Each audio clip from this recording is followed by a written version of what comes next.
Bienvenue sur le podcast de l'Église La Bonne Nouvelle de Dijon. Merci de nous suivre afin de plonger ensemble au cœur de la Bible et d'y découvrir le message que Dieu adresse à ceux qu'il aime. Nous serions heureux de vous rencontrer un dimanche au 8B rue Jules Viol à Dijon. Bonne écoute. Ta parole, Seigneur, c'est toi. Tu es la parole, Seigneur, et cette parole, c'est en même temps le fondement de notre vie pour toi. C'est le roc sous nos pieds, Seigneur. Qu'on puisse, Seigneur, en être à chaque fois émerveillé, Seigneur, et soumis en même temps. Qu'elle puisse être cette lumière sur notre chemin, Seigneur, pour savoir comment vivre sur cette terre, Seigneur. Toi-même, tu t'es soumis à cette parole et tu nous as dit que rien n'y passerait. Elle ne passerait pas, Seigneur. Merci parce que jusqu'aujourd'hui, Seigneur, elle est arrivée jusqu'à nous et elle continuera à aller là où tu l'envoies, Seigneur, jusqu'à ton retour. Merci pour la grâce de pouvoir l'enseigner, Seigneur, librement dans ce pays. Amen. Je ne pourrais pas dire un collègue de travail parce qu'on ne fait pas la même chose. Lui, il est chirurgien, moi je nettoie les salles. Mais j'ai quelqu'un avec qui je travaille et c'est un gars vraiment sympa. C'est un chirurgien maxillofacial, et il me perturbe. C'est un gars très sympa, jovial, toujours une petite blague. Et quand on parle de Dieu, il dit « Mais pourquoi j'aurais besoin de Dieu ? J'ai tout ce qu'il faut. » Et honnêtement, il a tout ce qu'il faut. En plus, il est beau gosse, il est rigolo, il aime le sport, c'est pas un râleur, parce que vous êtes chirurgien, ça peut râler, hein. Mais c'est pas un râleur, c'est convivial, il y a toujours une bonne ambiance dans sa salle d'opération. Et il me dit « Mais pourquoi j'aurais besoin de Dieu ? J'ai tout ce qu'il faut. J'ai pas besoin. » Alors il y a des moments où il me perturbe encore un peu, parce qu'on discute, hein, j'ai d'autres amis qui sont croyants, et puis on parle un peu de ça, et il me dit « De toute façon, j'irai en enfer. » Oula. Mais on doit vivre avec ça. On doit vivre avec ça. Et comment on annonce l'évangile à quelqu'un qui a tout, qui vit très bien finalement, qui n'a pas besoin de Dieu plus qu'autre chose, puisqu'il semble que, et à plus forte raison, moi qui ai la grâce de connaître Dieu, en plus d'étudier, finalement c'est quand même moi qui nettoie sa salle, c'est moi qui nettoie ce qu'il jette par terre. Et lui n'a aucune reconnaissance pour Dieu, et puis moi, j'espère je veux vivre ma vie sous la grâce de Dieu, et en même temps sous la soumission à Dieu, et puis je suis prêt à souffrir pour mon Dieu.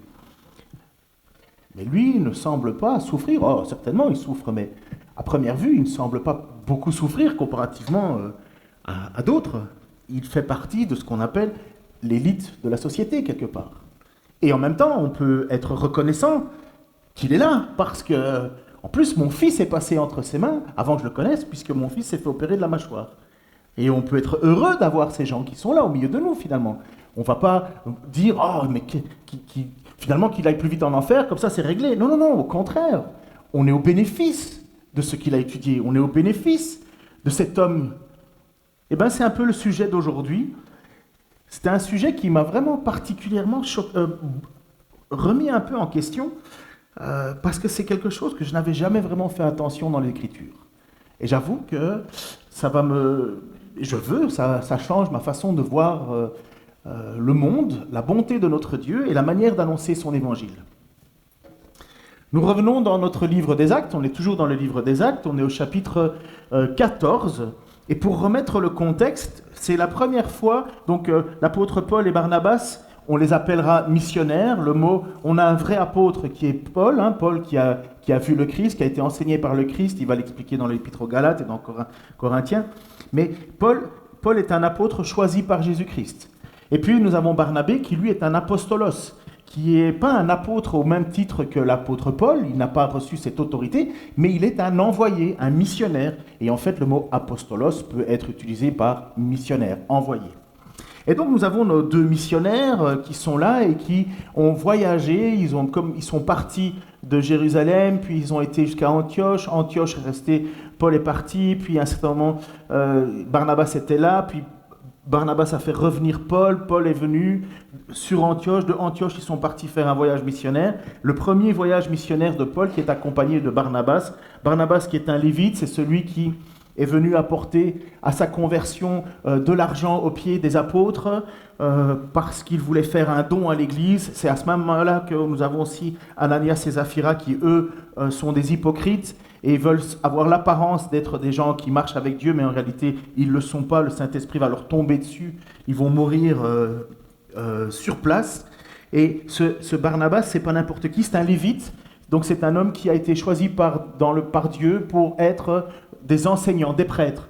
Et c'est son rôle. Mais il vivait loin, il vivait séparé un petit peu de cette vie d'obéissance. La preuve, c'est qu'il vend un champ, Barnabas, et les Lévites étaient interdits de posséder quoi que ce soit. Et le texte nous dit qu'il est venu déposer aux pieds des apôtres le fruit d'une vente d'un champ. Donc on voit bien que le Barnabas, même s'il était un religieux, n'était pas un religieux très très exemplaire, mais son cœur a été transformé, il a accepté la grâce et le pardon de Jésus-Christ, et là, lui qui s'appelait Joseph, j'ai oublié son nom, il est devenu Barnabas, qui est un surnom qui veut dire l'homme qui encourage, celui qui encourage. Et nous avons ces deux comparses, Saint Paul, qui lui était un homme mais vraiment bien bercé dans les Écritures, qui se retrouve à Lystre, alors que d'abord ils ont été prêchés à Antioche de Pisidie, et puis là ils se retrouvent persécutés par les Juifs qui ne veulent pas reconnaître en Jésus le Messie.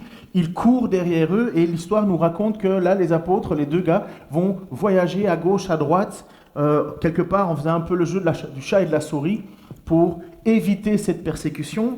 Ils arrivent à Lystre, et à Lystre, nous avons nos deux missionnaires qui annoncent l'évangile, mais ils l'annoncent cette fois-ci dans un milieu non-juif. Ils s'adressent à des non-juifs.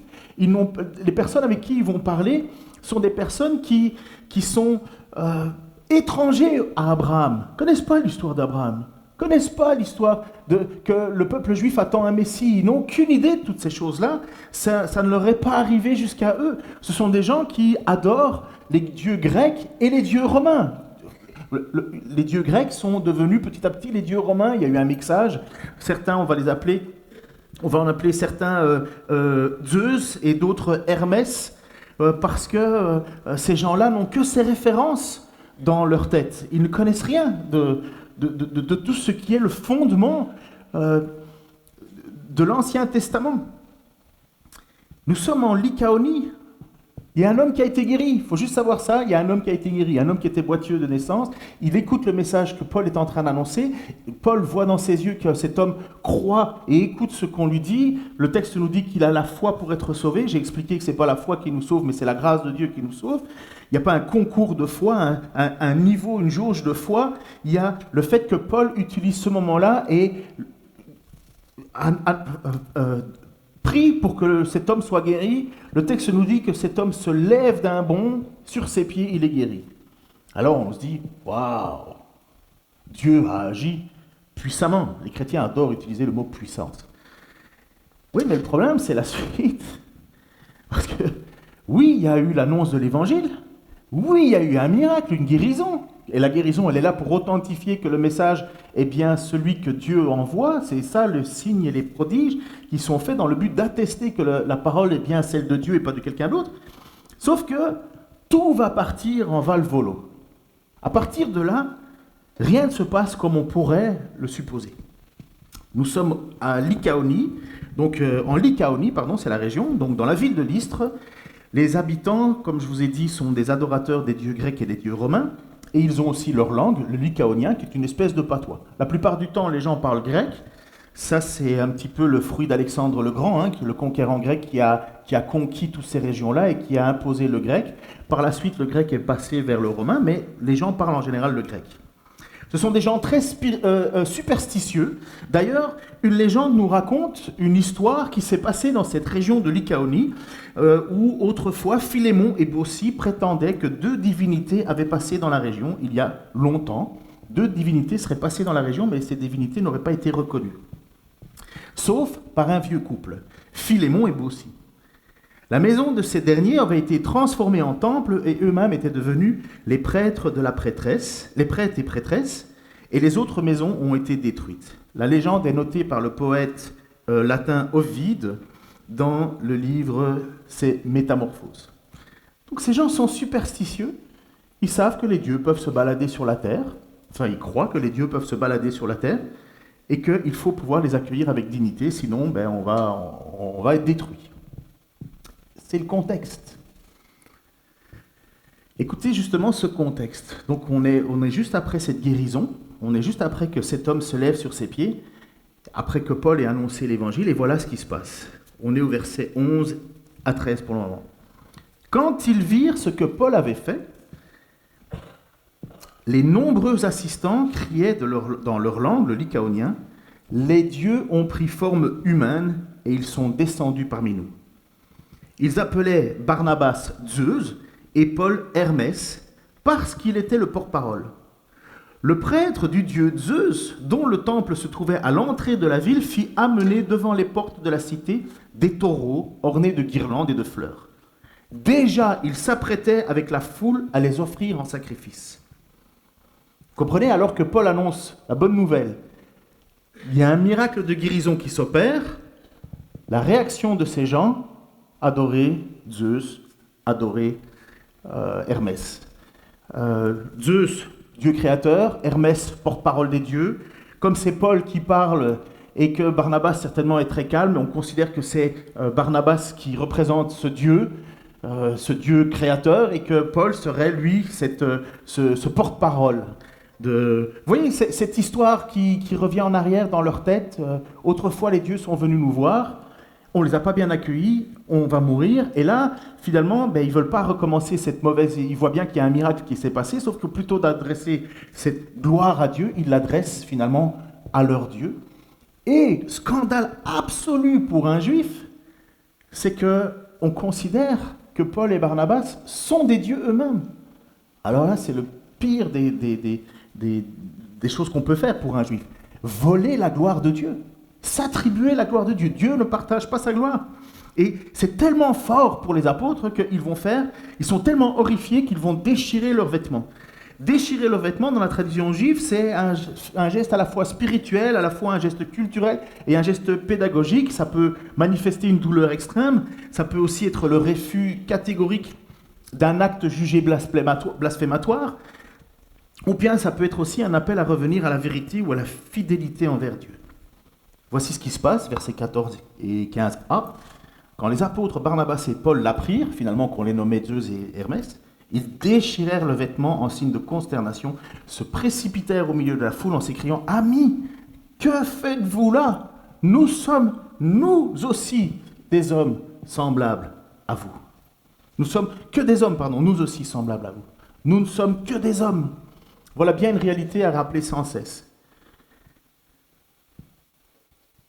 Mais donc vous voyez un peu la situation. Essayez de vous mettre dans le contexte. L'apôtre Paul, Barnabas est là aussi, on prêche l'évangile, il y a un miracle qui est fait, et boum, tout part à l'envers. La première chose qu'on se dit, c'est que non, les gens vont s'intéresser à ce Dieu. Non, eux, ils vont dans leur contexte, ils comprennent ce qu'ils comprennent, et finalement, ils veulent, à cause de leur crainte superstitieuse, ils veulent absolument faire une offrande à ce Zeus et à ce Hermès. Paul, Barnabas, scandalisés, mais on dit, mais enfin, bon sang, on n'est que des hommes. Oui, mais eux, ils ne connaissent pas tout ça.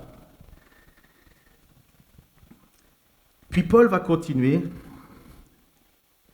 mais il faut que vous compreniez que c'est la première fois dans la Bible où nous avons une explication, la manière dont l'apôtre Paul va annoncer l'évangile à des non-juifs. La plupart du temps, c'est à des juifs. On prend les références de l'Ancien Testament et on explique que le Messie attendu est finalement ce Jésus-Christ, et ce Jésus-Christ et ce Messie, vous ne l'avez pas accueilli, vous l'avez plutôt fait mourir, mais ça faisait partie du plan de Dieu de faire mourir son Messie parce qu'il fallait que son Messie meure pour payer votre faute. Donc c'était prévu dans le plan. Tu ne peux pas parler de ça à ces gens-là. Il va prendre un autre acte, un autre chemin, l'apôtre Paul. Mais qui doit nous faire réfléchir parce que vraiment, je pense qu'à ce moment-là, moi, personnellement, je me suis dit, oula, il y a quelque chose que je n'ai pas saisi. Ça faisait longtemps qu'un texte ne m'avait pas mis autant en mal. J'ai passé du temps à discuter avec mes amis, à retrouver des textes bibliques, à essayer de faire l'ensemble. On a discuté, j'ai téléphoné à des anciens amis qui sont professeurs dans des facultés de théologie, et ainsi de suite, en leur demandant, mais écoute, dis-moi comment aborder ce texte, je suis un peu perdu. Et je ne suis pas perdu parce que le texte n'est pas facile à comprendre, je suis perdu parce que j'ai mal compris quelque chose autrefois. La première chose que nous voyons, donc, c'est que Paul va annoncer un appel au changement commun. Au verset 14-15b, il va dire « Nous sommes venus vous annoncer une bonne nouvelle. C'est qu'il faut abandonner ces idoles inutiles pour vous tourner vers le Dieu vivant qui a créé le ciel, la terre, la mer et tout ce qui s'y trouve. » Le point de départ de l'apôtre Paul, c'est la création. C'est la création qui dit « Regardez, autour de vous, il est manifeste que nous sommes créés. » Je vous assure que, parce que ça m'intéresse un petit peu, mais ce qui m'a le plus encouragé en général dans ma foi, c'est de découvrir que la vision des athées, donc ceux qui ne croient pas en Dieu, demande plus de foi que celui qui croit en Dieu. Parce que ceux qui ne croient pas en l'existence croient dans le hasard. Donc par le hasard est arrivé tout ce que vous avez ici. Par hasard, les choses existent. Il y avait une petite phrase qui disait, c'était comme prendre... Et le hasard, il faut rajouter des milliers et des milliers et des milliards d'années pour que le hasard donne quelque chose. C'est comme si vous preniez quelqu'un avait fait une image en disant, c'est comme si vous preniez une poignée de cailloux, vous les jetez en l'air, et puis vous attendez des milliards d'années, et puis bouf, un 747, un avion, un Boeing atterrit, tout fait. Par hasard. Sans raison. Le hasard n'a pas de sens. Le hasard n'a aucun sens. C'est du néant, vient du néant. Et l'apôtre Paul, lorsqu'il parle à ces gens-là, il va partir d'un point commun. Il dit, regardez tout ce qu'il y a autour de nous. C'est Dieu. Nous croyons en fait que c'est nous qui sommes fous de croire dans la création, un Dieu créateur, mais en réalité, je vous assure que c'est plus fou de croire dans l'athéisme. C'est plus fou de croire dans la notion du néant. Ça n'a aucun bon sens. Ce n'est absolument pas possible que de rien arrive tout ce qu'on a et qui se maintient comme on vit. Parce que la création n'est pas un acte à un moment donné. La création, c'est ce que l'on vit encore chaque jour. Pourquoi les saisons ? Pourquoi les fleurs poussent à tel moment et s'éteignent à un autre pour renaître après ? Pourquoi les saumons remontent les rivières ? Pourquoi est-ce que la vie reprend après la mort, quelque part, quand une forêt est brûlée ? Pourquoi finalement cette forêt qui brûle ? Toute cette création, elle est maintenue par Dieu. On ne s'en rend pas compte. Mais nous sommes capables de faire des progrès dans la médecine, de faire des progrès dans l'informatique, dans toutes sortes de choses, parce qu'il existe des lois, des constantes qui ne bougent pas. Elles sont là, ces lois. Elles sont là, les constantes. Il suffirait que la gravité change d'un tout petit dixième pour que la vie n'existe pas. D'où ça vient ? Le hasard ? Non. Paul commence... Je suis venu vous annoncer une bonne nouvelle, c'est qu'il vous faut abandonner ces idoles inutiles pour vous tourner vers le vrai Dieu, le Dieu vivant qui a créé le ciel, la terre, la mer et tout ce qui s'y trouve. Dans l'Épître aux Hébreux, l'auteur de l'Épître aux Hébreux, certainement Paul, mais on ne peut pas l'affirmer, va dire que la foi, c'est le début de la foi, c'est de reconnaître ça. En Hébreux 11, chapitre 11, versets 1 et 3, « Or, la foi est une ferme assurance des choses qu'on espère, une démonstration de ce que l'on ne voit pas. Pour l'avoir possédée, les anciens ont obtenu un témoignage favorable. C'est par la foi que reconnaissons que le monde a été formé par la parole de Dieu, de sorte que ce qu'on ne voit pas, par contre, en sorte que ce qu'on voit n'a pas été fait de choses visibles. » Il faut la foi pour croire en la création. Mais je peux vous assurer qu'il faut encore plus de foi pour croire au hasard. Pourquoi est-ce que tout existe ? On va rajouter des milliards d'années en disant « il se peut qu'il y ait eu quelque chose ». Maintenant, on est à la question du multivers, en disant « oui, mais il y a plusieurs univers ». Oui, mais la création des univers, ils viennent d'où ? Qui a commencé ce point de départ ? Je ne veux pas vous perdre, j'ai pas assez de temps pour vous perdre de toute façon. Paul, évidemment, ne cherche pas à trouver dans leur croyance une quelconque similitude, parfois comme nous entendons aujourd'hui en disant « oui, mais de toute façon, tous les chemins mènent à Dieu, ils ont un peu de la spiritualité, c'est bon, c'est bien, ils sont spirituels. » Non, Paul dit « il faut abandonner vos idoles inutiles. Il faut abandonner ça. Ça ne sert à rien, ça ne mène nulle part. » Et puis, il y a quelque chose qui est dans le discours de Paul et qui doit nous faire réfléchir aussi comment nous parler à ceux qui ne croient pas dans le Dieu d'Abraham, d'Isaac et de Jacob, qui connaissent rien de l'Ancien Testament, mais qui sont quand même des gens qui ont quand même une spiritualité. La preuve, si vous ne croyez pas dans la spiritualité, allez juste à Dijon, place du Barrezet, allez chez Nature et Découverte. Vous allez voir que niveau spirituel, ou allez à la FNAC, allez voir les livres qu'il y a, je peux vous assurer que tout le monde cherche quelque chose. Ça peut être de la musique autour d'un bol, en s'imaginant que ça va transformer, mais il y a quand même une croyance. Paul va dire, oubliez ça, c'est vain, c'est inutile, ça ne sert à rien.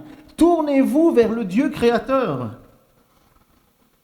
Et là, on est au point d'égalité avec tout le monde. On est au point d'égalité.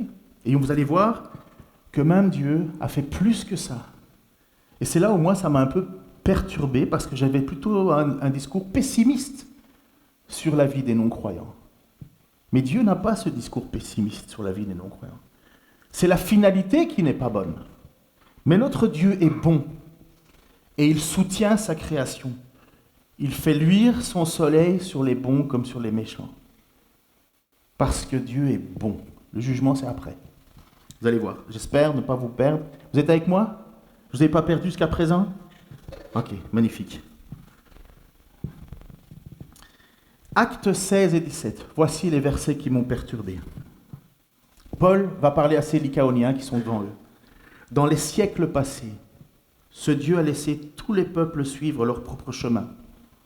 Pourtant, il n'a jamais cessé de leur donner des témoignages de sa bonté, car il vous envoie du ciel la pluie, des fruits abondants en leur saison. Oui, c'est lui qui vous donne la nourriture en abondance et comble vos cœurs de joie. Voilà le discours de l'apôtre Paul qui est en train de parler à des gens qui adorent d'autres dieux. Il parle à ces Lycaoniens qui croient que Paul est Hermès et que Barnabas c'est Zeus, et il est en train de leur dire « Ouh, mais il faut abandonner toutes ces idoles. Il faut retourner au Dieu créateur, parce que ce Dieu est bon. Parce que ce Dieu est bon. Tout ce que vous avez autour de vous, les saisons, la nourriture, tout ça, ça vient de Dieu parce que Dieu est bon. Mais alors, ce qui est plus perturbant, c'est la joie dans votre cœur. Elle vient de Dieu. Il parle à des gens qui adorent un autre Dieu. La joie dans votre cœur vient de Dieu. Je le relis. Dans les siècles passés, Dieu a laissé tous les peuples suivre leur propre chemin. Le chemin, la voie, qu'est-ce que Jésus dit qu'il est? Je suis le chemin. Eux ont un autre chemin. Quand Jésus vient, il dit « Je suis le chemin ». Pour le moment, alors il faut que je garde, parce que je vais revenir là-dessus au chapitre 17, mais gardez quand même en tête déjà en prequel, que quand Jésus vient, il dit « Je suis le chemin, la vérité et la vie. Nul ne vient au Père que par moi ». Et pour le moment, nous avons ces gens qui vivent sur leur propre chemin. Quel est leur propre chemin? Ce chemin large est le chemin, large est la route qui mène à la perdition. Et quand Paul vient annoncer à ces Lycaoniens un chemin, il vient leur parler du chemin étroit. Pour le moment, Dieu les laisse aller sur le grand chemin. Et dans ce chemin, Dieu bénit encore. Mais il y a ce qu'on va appeler la grâce commune et puis la grâce particulière. Dieu bénit, non pas parce que les gens le méritent, mais parce que Dieu est bon. Mais il y a quand même une grâce particulière à aller chercher, celle du pardon offert en Christ. Grâce commune, Dieu fait pleuvoir sur les bons comme sur les méchants. Grâce particulière, ceux qui sont sauvés, c'est parce qu'ils ont reconnu que Jésus était le chemin. Donc dans les siècles passés, Dieu a laissé les gens poursuivre leur propre chemin. Mais pourtant, il n'a jamais cessé de leur rendre témoignage de quoi? De sa bonté. Comment est-ce qu'on peut être convaincu de la bonté de Dieu? Parce qu'il vous envoie du ciel la pluie et des fruits abondants en leur saison. Oui, c'est lui qui vous donne la nourriture en abondance et comble de cœur de joie. Souvent, on a tendance à voir la création comme un acte fait dans le passé. Voilà, Dieu a créé. La création, c'est pas comme ça dans l'Écriture. La création, c'est ce que Dieu a fait et qui continue de maintenir. Dieu continue de maintenir sa création. Dieu continue de bénir sa création.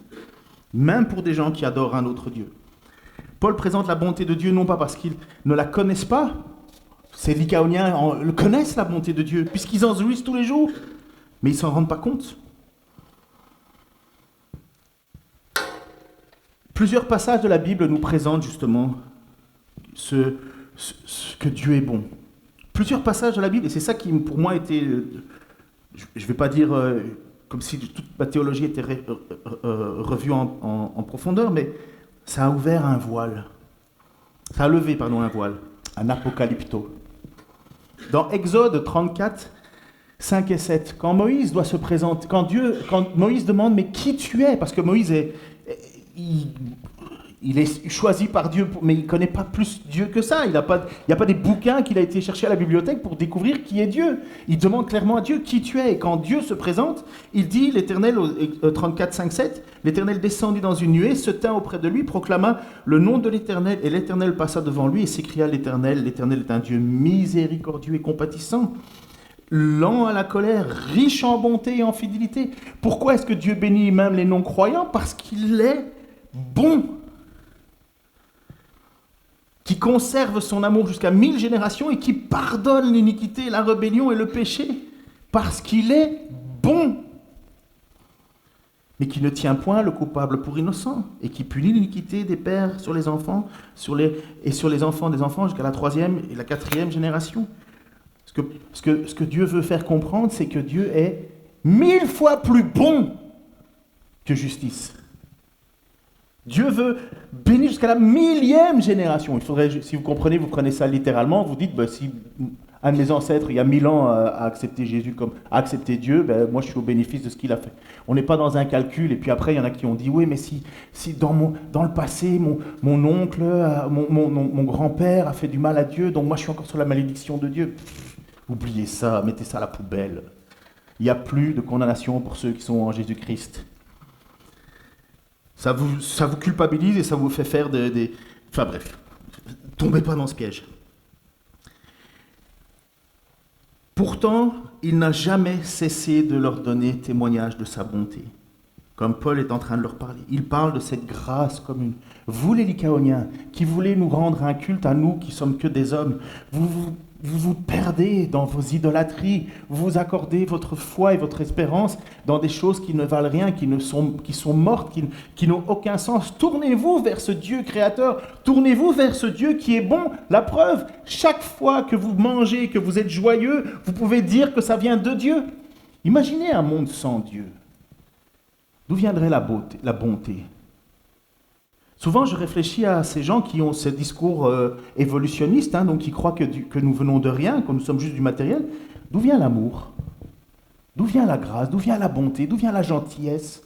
Si nous sommes comme Darwin présentait son point de vue en disant que nous sommes dans une compétition et c'est la loi du plus fort qui gagne, où est la compassion là-dedans? Où est l'amour? Dieu est amour. Nous sommes toujours là et nous avons ces gens qui, eux, sont dans une reconnaissance d'une spiritualité qui existe autour de eux. Et aujourd'hui, on est encore en plein dedans. Paul est en train de présenter ce Dieu créateur en disant, mais vous savez, si vous avez ce que vous avez aujourd'hui, c'est parce que Dieu est là. Et aujourd'hui, et encore eux, ces Lycaoniens, font la même chose que beaucoup de personnes sur la terre font. C'est veut dire qu'ils accordent finalement à quelqu'un d'autre la grâce de la création, la grâce de l'abondance, la grâce des saisons.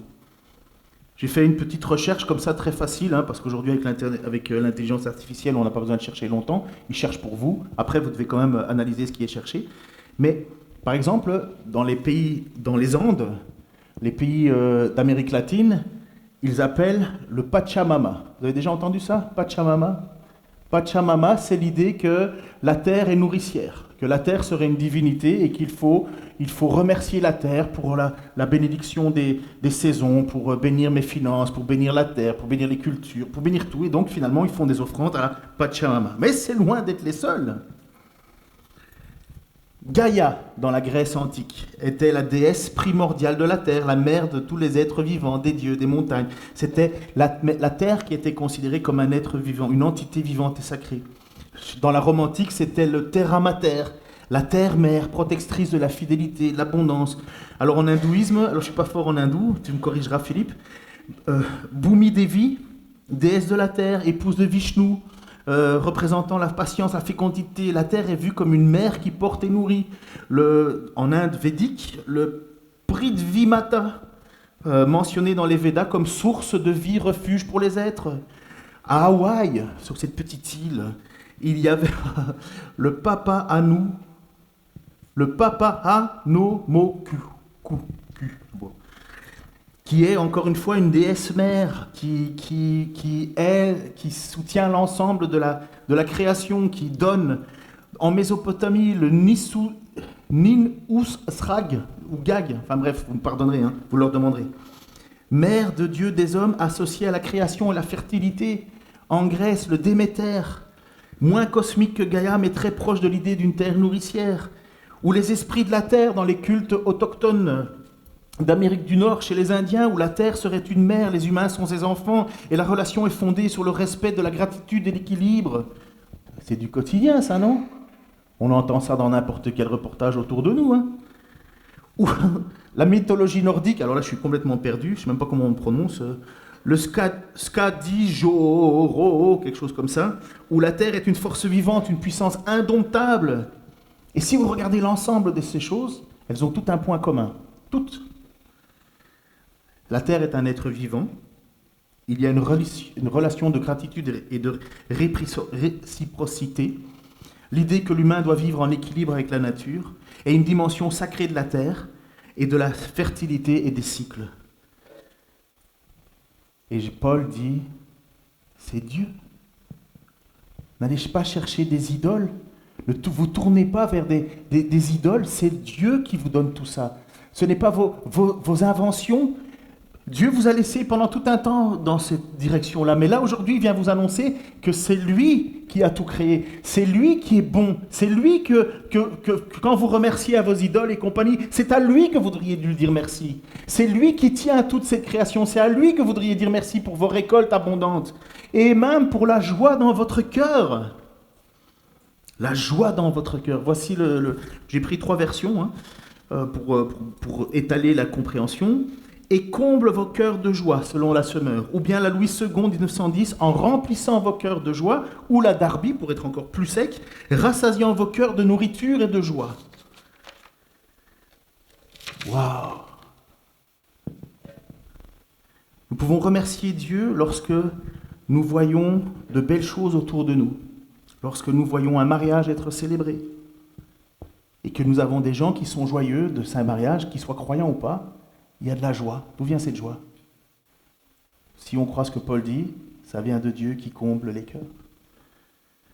Lorsqu'un enfant naît, lorsqu'un être éternel voit le jour, comprenez ça? Quand un enfant naît, c'est un être éternel qui naît. Il y a de la joie. D'où vient cette joie? De Dieu. Lorsqu'il y a des bonnes récoltes, d'où ça vient? De Dieu. Lorsqu'on a un bon salaire, d'où ça vient? Au final, de Dieu.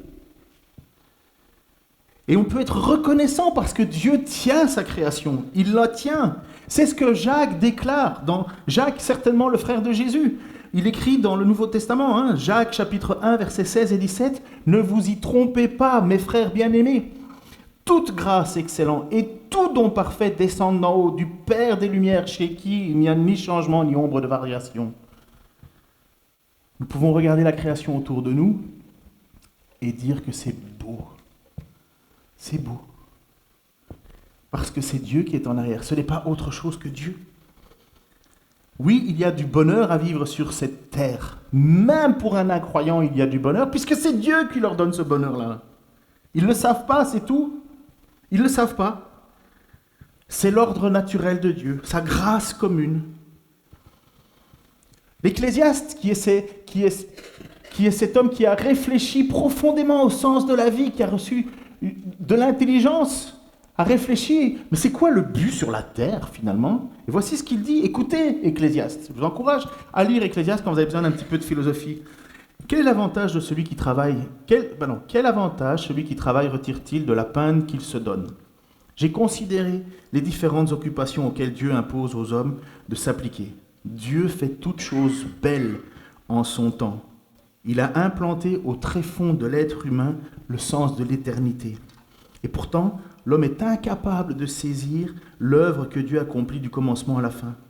Aussi, ai-je conclu, il n'y a rien d'autre qui soit bon pour lui que de jouir du bonheur et se donner du bon temps durant sa vie. Car, si quelqu'un peut manger et boire et jouir du bonheur au milieu de son labeur, c'est un don de Dieu. Je sais que tout ce que Dieu fait demeurera pour toujours. Il n'y a rien à y ajouter et rien à retrancher. Et Dieu l'a fait ainsi pour qu'on le révère. Ce qui est aujourd'hui a déjà été dans le passé, ce qui sera dans l'avenir a déjà été. Dieu fait revenir ce qui a disparu. Quand quelqu'un travaille, gagne son salaire, fait la fête après avoir gagné son salaire, d'où ça vient si ce n'est de la grâce de Dieu? Il n'y a pas de plus grande joie sur la terre que de boire, manger, de se réjouir du fruit de son travail. Et ça, ce n'est pas un privilège pour les chrétiens, pour ceux qui ont placé leur foi en Dieu. C'est une grâce qui est donnée à tous les êtres humains. Nous ne pouvons pas dire aux non-croyants, aux non-chrétiens, que s'ils se tournent vers Jésus, ils auront le bonheur. Ce n'est pas l'angle. Pourquoi? Parce qu'ils l'ont déjà. Comme mon médecin, là, mon chirurgien, qui lui, son cœur semble être plus rassasié que le mien parfois. Sa table est plus riche que la mienne. Donc ce n'est pas comme ça annoncer la bonne nouvelle pour Paul à des non-croyants. C'est pas comme ça qu'on annonce l'évangile. C'est pas comme ça qu'on leur dit « Tu es malheureux, mais là tu vas être heureux ». C'est faux. C'est un piège dans lequel on est tombé de vouloir annoncer un évangile où finalement Dieu va être la source de mon bonheur. Et là, il ne l'est pas, puisque le texte nous dit il est déjà la source du bonheur. La bonne nouvelle, et c'est là où on doit revenir à la réalité, c'est que même s'il y a une grâce commune, il y a une grâce particulière. Tout ça, ça va cesser. Il va y avoir un jugement. La bonté de Dieu va s'arrêter. Et tous ceux qui n'auront pas reconnu que toute cette bonté vient de Dieu vont devoir le payer. Ils sont sur la grâce de Dieu. Elle est manifeste, elle est là. La bonne nouvelle, c'est que Dieu a fixé justement une limite de tout ça, mais nous offre son pardon. Puisqu'on n'a pas tenu compte de lui, de toutes ses bontés, Dieu va juger. On est inexcusable. On ne peut pas dire que ça vient des divinités ou du hasard. Non, ça vient de Dieu.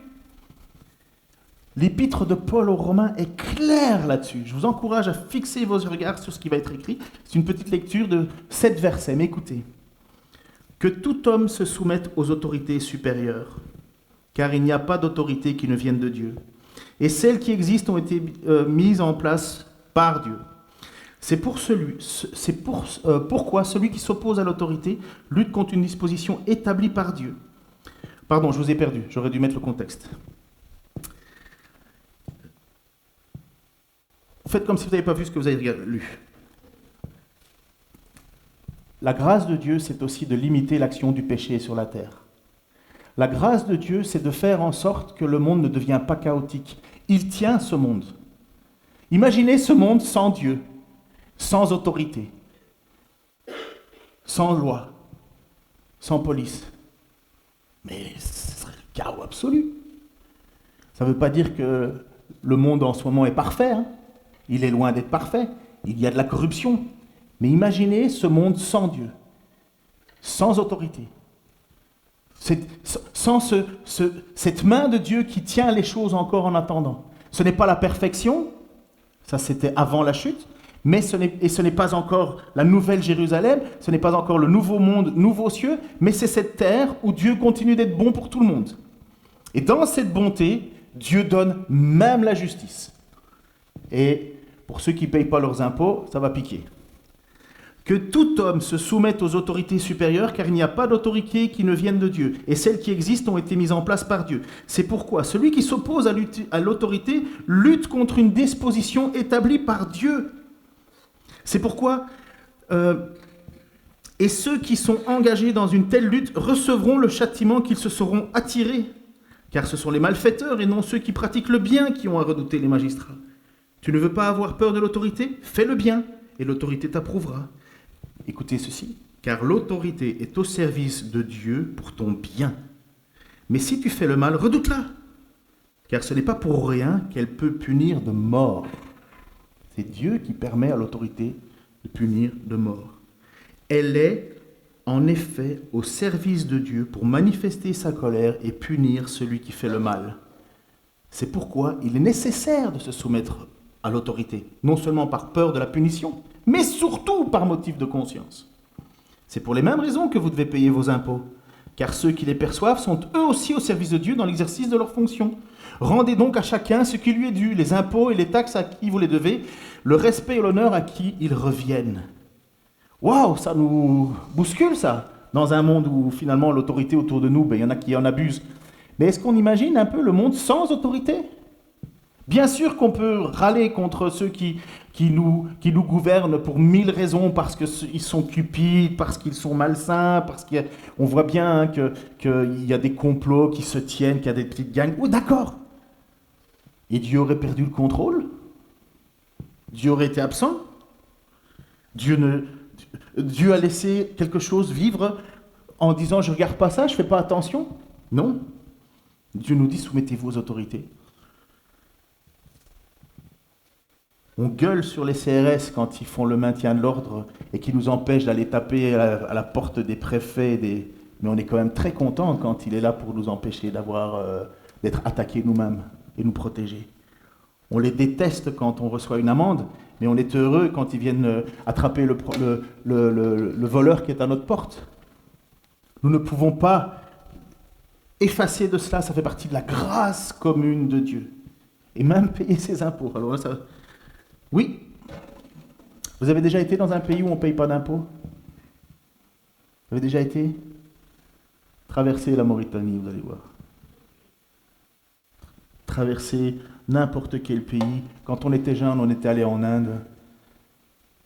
Vous imaginez même pas la chance qu'on a d'avoir autant de médecins autour de nous.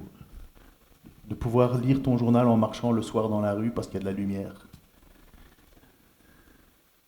C'est une grâce qui vient de Dieu. Il faut que je termine, certainement. La bonne nouvelle que Paul leur annonce, c'est que ce monde reçoit la bénédiction de Dieu. La bonne nouvelle, c'est que le monde est condamné parce qu'il reçoit la bénédiction de Dieu, mais ne lui rend pas l'honneur qui lui est dû. Et Dieu tient ça en compte pour le jour du jugement.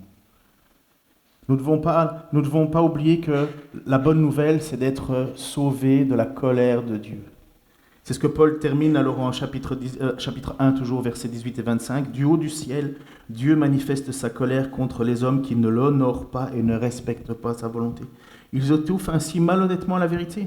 En effet, ce qu'on peut connaître de Dieu est clair pour eux, Dieu lui-même leur ayant fait connaître. » Regardez l'argument. « Car depuis la création du monde, les perfections invisibles de Dieu, sa puissance éternelle, sa divinité, se voient quand on y réfléchit.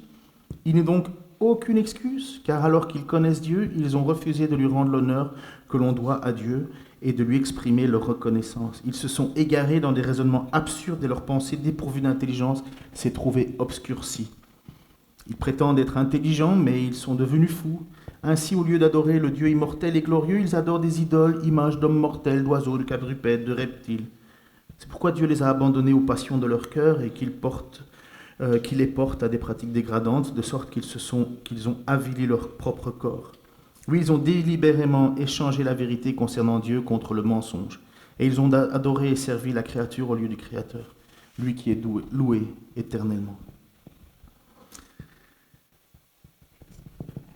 On ne se rend pas compte que cette bonté autour de nous, c'est ça le message de l'Évangile, par lequel nous devons annoncer la grâce aux non-croyants.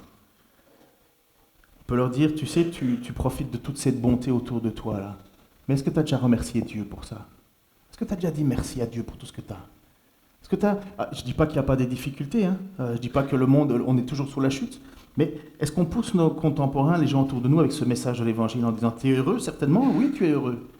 Mais est-ce que tu as déjà dit merci à Dieu ? Parce qu'un jour, Dieu va te juger parce que tu n'as pas reconnu ce qu'il a fait. Et puisque tu n'as pas reconnu ce qu'il a fait, tu seras mis à l'écart de Dieu. Et tu n'as peut-être pas reconnu ce que Dieu a fait, mais Dieu t'a laissé pendant tout un temps. Mais maintenant, il te l'annonce par Jésus-Christ. Maintenant, c'est lui qu'il faut adorer. Et il te pardonne de tes fautes, parce que Christ a payé le prix. Parce que Christ a offert sa vie, parce que tu ne l'as pas reconnu. Mais maintenant, vis avec lui, reconnais-le.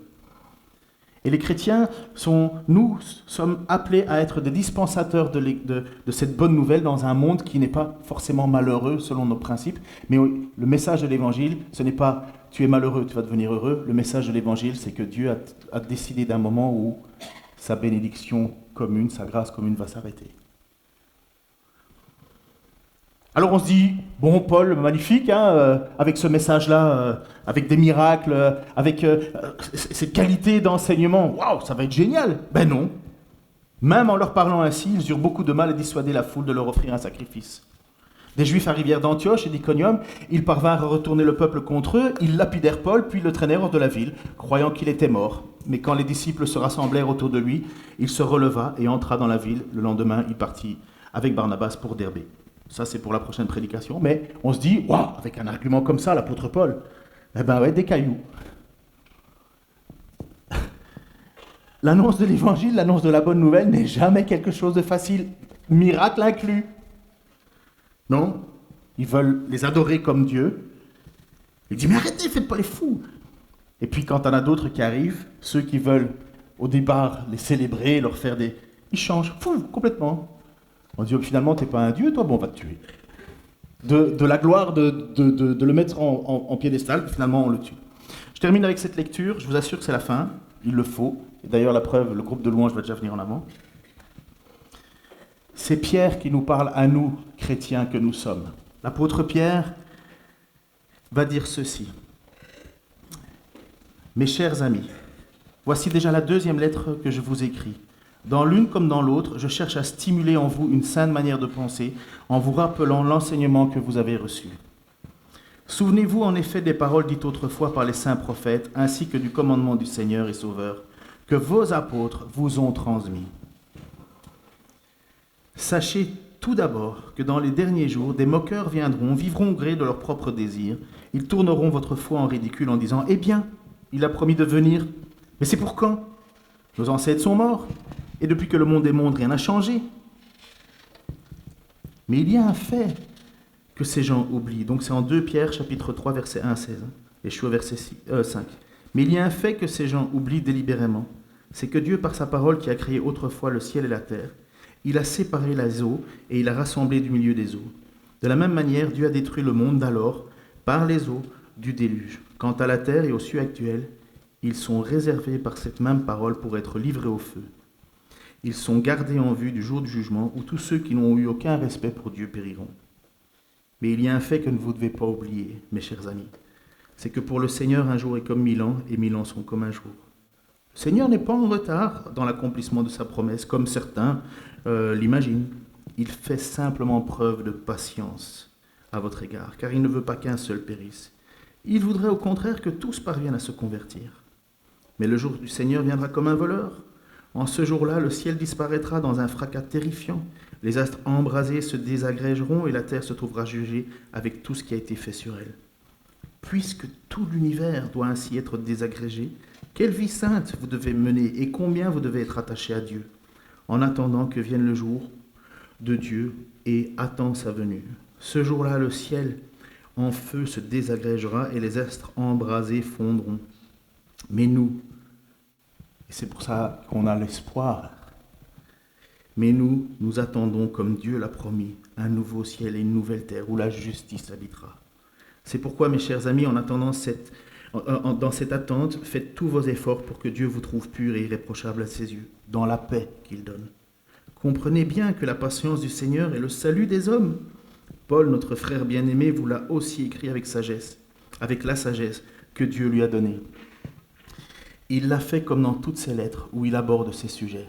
Certes, il s'y trouve des passages difficiles à comprendre dont les personnes ignorantes et mal affermies déforment le sens, comme elles le font aussi pour leur propre ruine des autres textes de l'Écriture. Père éternel, donne-nous de comprendre qui tu es vraiment, cette bonté, Seigneur, que tu offres, cette grâce que tu offres, cette patience que tu offres. Permets-nous, Seigneur, de ne pas oublier que tout cela, c'est en suspens et qu'un jour tu jugeras. Nous attendons ce jour du jugement, mais en même temps, Seigneur, nous devons, Seigneur, en même temps être tristes de voir ceux qui ne te connaissent pas. Je pense, Seigneur, à ce collègue de travail, Seigneur, qui s'imagine que l'enfer sera paisible parce que la vie est belle en ce moment. Il ne se rend pas compte, Seigneur, que cette bonté, elle vient de toi et que le jour où tu la cesseras, ce sera dramatique. Je te prie pour ceux que tu as placés sur nos routes, nos amis, nos familles. que nous puissions nous réjouir de ce qu'ils se réjouissent, sachant que ça vient de toi. Que nous puissions apprécier, Seigneur, les bontés de cette terre. Que nous puissions apprécier, Seigneur, l'autorité que tu as laissée sur cette terre aussi. Que nous puissions apprécier, Seigneur, l'ordre que tu as placé et que nous nous y mettions, Seigneur. Nous ne devrions pas lutter contre toi. Je te prie, Seigneur, que tu renouvelles en nous, Seigneur, un cœur disposé à te faire connaître tel que tu es vraiment à ceux qui ne te connaissent pas, à ceux qui accordent l'honneur, Seigneur, à ce qui ne vient pas, à ce qui n'est pas toi, Seigneur. Ils se tournent vers des divinités, vers des idoles qui n'existent pas, qui ne peuvent rien faire. Que tu nous utilises, Seigneur, pour être ceux qui dirigeront vers toi, afin que l'honneur, la gloire, Seigneur, te reviennent. Je te remercie, Seigneur, que tu offres cette bonté encore sur la terre, jusqu'au jour où, Seigneur, nous serons enfin délivrés. Nous te verrons, parce que nous marchons par la foi en ce moment, nous te verrons, nous serons dans ta présence et nous n'aurons plus à lutter. La perfection sera au milieu de nous, Seigneur. Amen.